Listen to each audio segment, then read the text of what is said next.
Hi, Tosh. How are you? Hey, how are you, Lynn? Good. Thank you so much for being here. I know our listeners and our audience missed you last week, but you're here today, and I'm so excited that we get to kick off this second episode for Breast Cancer Awareness Month with you. I am happy to be here. Yeah. So why don't you tell our listeners and viewers a little bit about yourself? Because I know all about you, which we'll get into a little later. But tell them about who's LaTarsha Ancrum. I wear many hats, but today I will speak on LaTarsha Ancrum, the winner. I used to say survivor, but I'm not a survivor. I'm a winner because I won that battle. So I no longer want to say survivor. This other survivor, well, winner. Um, she actually gave me that. She was like, "No, you're not a survivor. You're a winner because you won." And I was like, I love that. I'm gonna start using that. So, so today I'll just speak on that title. Um, and I am a two-time breast cancer winner. My first diagnosis was with DCIS, which is a ductal carcinoma, the early stages of breast cancer forming. And a year later, when I went into my follow up, my annual MRI, that's when I found out that I had a more invasive form of breast cancer, which was labeled as HER2. And I went into the whole process of more intense therapy. And I Yes, survived. Yay. absolutely. Thank you so much for sharing your story. And where are you now in your process? What are you doing now? Right now, I am still in the process of healing because I just celebrated my 1 year mastectomy anniversary, June 2nd and of this year. And I celebrated my 1 year completion of chemotherapy um, via IV, September 23rd, 3 days after my birthday. So I got to celebrate life twice. So I was really excited about that. Um, and right now, I'm in the process of just healing. The mastectomy, I had reconstruction. Um, so where they removed my muscle in my back and they did the flap, and that takes a while to heal from. I wish I would have got a little more advice and input from people who actually have that done. Um, and with me having radiation, it impacted my recovery more because when I spoke with my physical therapist, she was explaining to me how I think they call it fisco, where the inflammation from the um, don't quote me of the name of it, but it's the inflammation from the radiation. It still sits in the body. Mm. And she actually informed me about research that she and her friend were conducting and looking into, and found out that women of color with more melanin, they tend to harbor the radiation. Mm. So she was telling me how whereas Caucasian women, they burn and it doesn't like stay inside them due to the melanin, the lack of the melanin that they have. So that was a good input. Um, so I'm still feeling the effects of my radiation treatment on top of the surgery. So just dealing with that. And I notice now that the weather's changing, I experience more pain. I start to experience more pain when it rains, the cold weather. So just managing that. During this time, I usually start my lymphatic massages because that helps a lot. Um, I start using my heating pads because that helps a lot with the pain. And I just try to like put on a lot of like warm clothing Mhm. over my left side where I had the mastectomy at. And as far as treatment follow up, I was just um, asked if I wanted to do a follow up with a new clinical trial drug. Well, I don't know how new it is. Um, what is the name of it? What's the name of it? Zalota. Zalota. Yes. Um, so I've been processing that, and if I want to go through that again, after reading the side effects of it, so yeah, it's like soon as you feel like you overcame a hump, it's like nope, no, we still have to deal with this. So it's a lot to process. I think like looking at my body and the physical change is less of a process for me. Like when I see it, I'm just like, yes, I'm here, you know? So my scars is like, it's like my tattoos. It doesn't bother me. Like I embrace my one boob with the missing nipple. Um, and, but it's more things like the mental aspect of it. Not being able to really wear a bra comfortable, wondering if I'll ever be able to like put a bra on and feel comfortable wearing one. It's like those things that were my norms. Not being able to really physically exercise the way I'm used to um, bothers me. I was talking with a friend, and we were just discussing how, you know, having the news given to you, it even affects the way the food intake that you know, you're worried about, like, is this food gonna get me sick? And, you know, you start to freak out. And I have to explain to her, like, you know, I was like that after my treatment and after everything. And then I had to stop because I was like, I'm freaking myself out. Like, I wasn't eating red meat when it happened. And the breast cancer still came twice.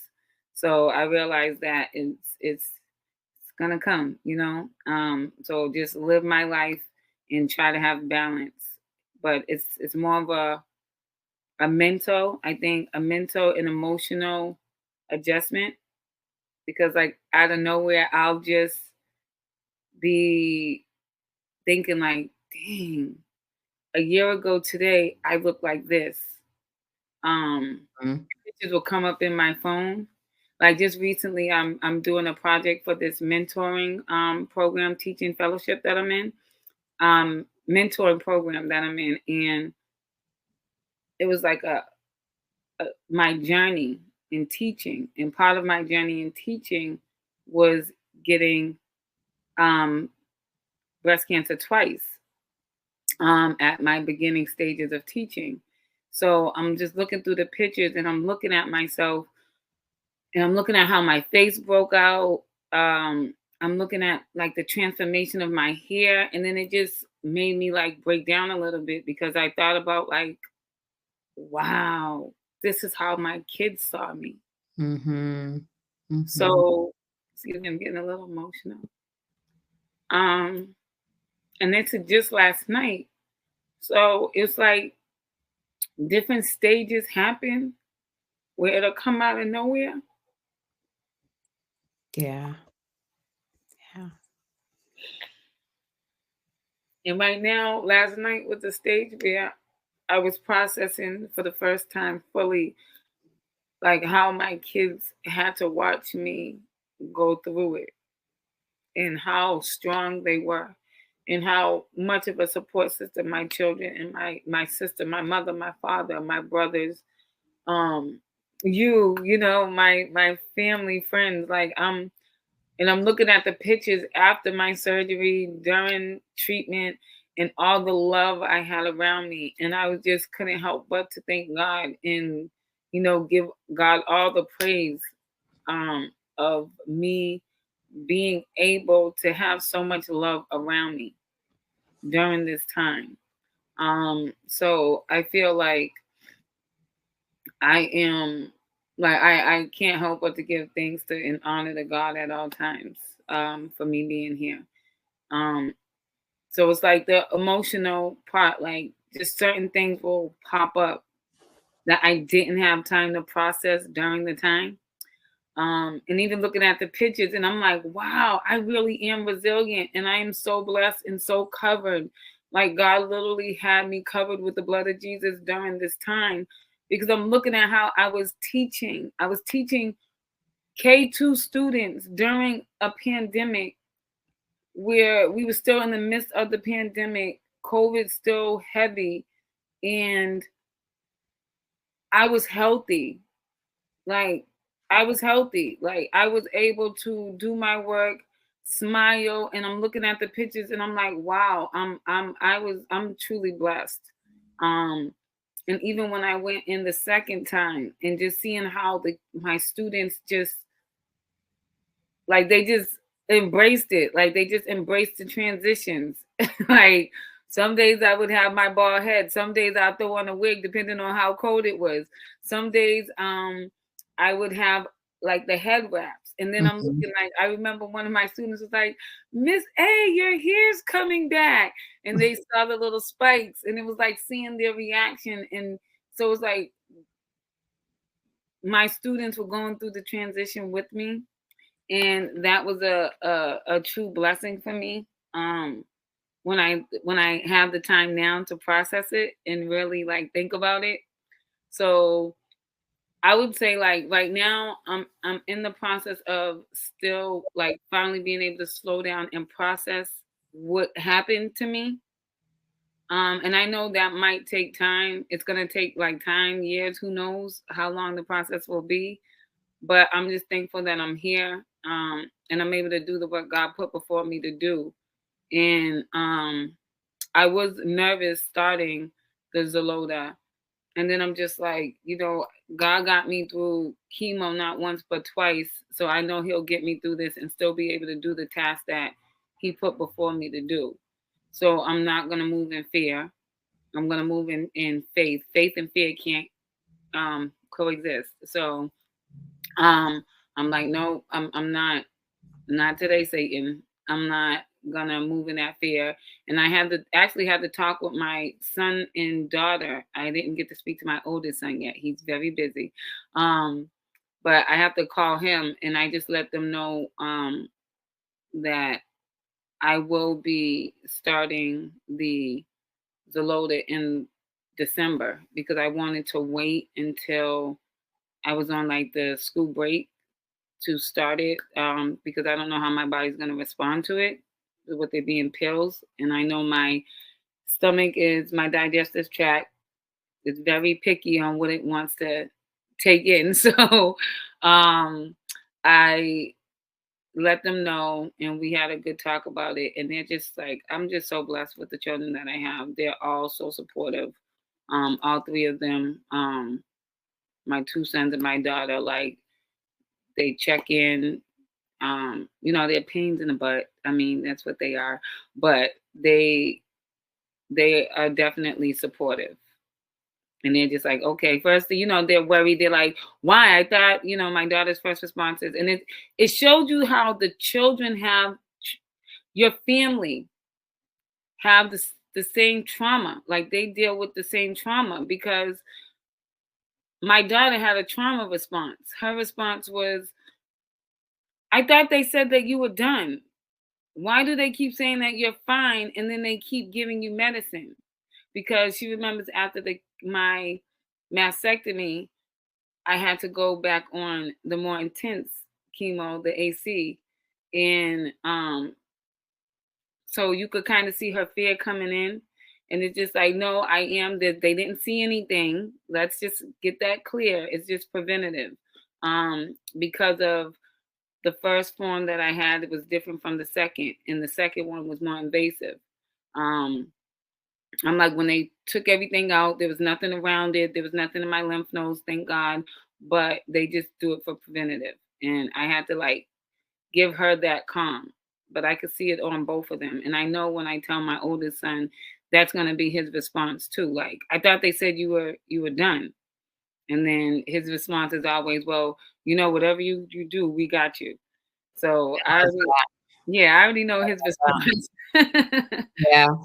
So, And I yeah. think You said a couple of really key things. One is, talking to other people who may have been through the same experience, the one who told you about the trial and the radiation. Just so you know, because now you're passing on that knowledge to other people who can go look Yeah, that up and just kind of know, especially for women of color. And you also said about the family. Your family also goes through it, even though you're physically going through it. Your family is yeah. mentally and emotionally, and your friends also impacted Right. by the journey of breast cancer. And can you back up and just say, how were you diagnosed? How did you know you had breast cancer? What happened? Okay, so the first time I was already being followed because of my family history. My grandmother on my dad's side, um, she had a mastectomy on her right breast when she was 55. Um, and so my sister started being followed first. And then I started to have cysts in my breast. Hmm. And but it was more so on the right side where the cysts were forming. And I was like having a tight um cord, the lymph node cord would Hmm. get tight, and so they would just go in and they noticed that when the cyst got bigger, my that's when they noticed that my lymph node cord would get tight. So it was during the pandemic. I thought it was because I was doing a lot of typing, being on Zoom with the work that I do, and so I made an appointment, went in to see my doctor, let them know. I'm like, maybe these cysts are back, you know. I didn't really feel any pain because I usually feel the pain with the cyst. And so they were checking my right side because that's the side I was feeling the discomfort on. And when they went to do the mammogram, they found it on my left side. Mm. And I always tell, like, I did a whole thing with this family friends. When they do your mammogram, it's so important for you to just try to withstand that pain, because if I was squirming, moving, complaining, they could have missed it, Hmm. because me being small, um they have to really like go in, and it's very painful. The smaller your boobs are, the more painful it is. um and people don't realize that. So I was like in a lot of pain, but I was like breathing through it, and they saw like classifications in the back of my breast tissue. So they called me, asked me to come in for for a biopsy. I came in. That's when I got the call. I will never forget, July 27th, that I was in the middle of a Zoom with a student at work when they called me and told me that um my tests came back positive. And I remember, before I could form an emotion, I literally heard God's voice say, "I got you." Mm. Because I always tell that.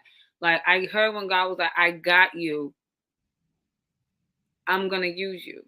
Mm. Instantly felt calm.